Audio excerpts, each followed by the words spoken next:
Pangeran Sasak yang memimpin perlawanan. Dampak akibat perang ini, Belanda berhasil menguasai Lombok dan mengintegrasikannya ke dalam kolonial Hindia Belanda. Kedua perang ini merupakan bagian dari sejarah kolonialisme Belanda di Indonesia yang panjang dan kompleks.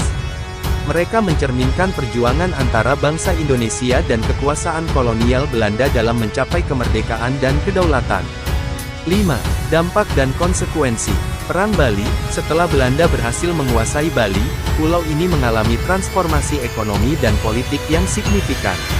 Belanda memperkenalkan sistem pemerintahan kolonial di Bali dan mengendalikan sumber daya pulau tersebut.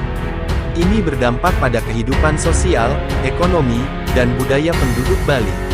Perang Lombok. Setelah menguasai Lombok, Belanda mendirikan pemerintahan kolonial di pulau ini.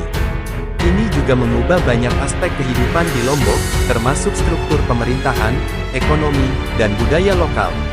6. Pentingnya sejarah ini.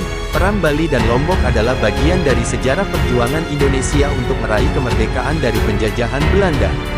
Mereka mengilustrasikan perlawanan dan konflik antara penduduk setempat dan kekuatan kolonial.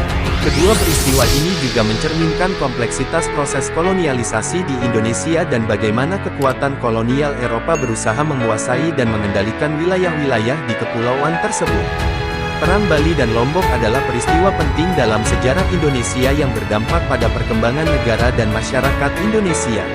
Mereka juga menjadi bagian dari narasi yang memotivasi perjuangan kemerdekaan Indonesia pada abad ke-20. Mari kita lanjutkan dengan beberapa informasi tambahan. 7. Perubahan sosial dan budaya. Perang Bali. Setelah Belanda menguasai Bali, terjadi perubahan signifikan dalam budaya dan masyarakat Bali. Meskipun Hinduisme tetap menjadi agama dominan, banyak unsur budaya Belanda yang memengaruhi perkembangan Bali, termasuk pendidikan modern dan struktur pemerintahan kolonial. Perang Lombok. Sama seperti Bali, Lombok juga mengalami perubahan budaya dan sosial setelah Belanda berkuasa. Ini termasuk pengenalan agama Kristen, pendidikan modern, dan pengaruh budaya Belanda lain.